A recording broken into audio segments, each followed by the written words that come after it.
Ici, sur le site de l'établissement scolaire de Marmoutier, on s'interroge sur l'emplacement choisi par le sculpteur Michel Audiard pour installer son œuvre La Femme Loire. Un projet qui, selon Pierre Caplard, n'est pas en adéquation avec l'abbaye de Marmoutier, un véritable puits d'histoire et de spiritualité.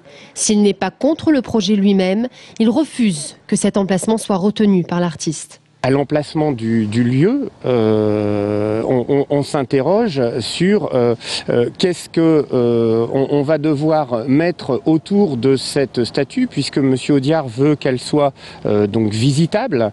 Visitable, ça veut dire donc aménager des voiries, aménager des parkings, et donc de devoir nécessairement toucher aux coteaux et aux vignes qui sont là-haut.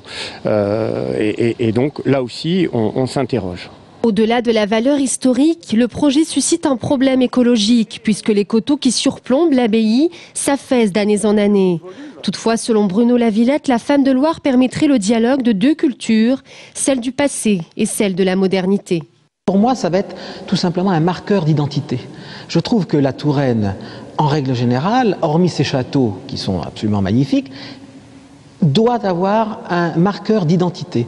Or, un marqueur d'identité doit prendre cette forme à la fois, je dirais, très symbolique, très concrète, très massive aussi, et qui domine, je dirais, géographiquement, spatialement la Loire, pour faire en sorte qu'on sache immédiatement que nous sommes là dans un pays de Loire, en Touraine, avec une identification spécifique.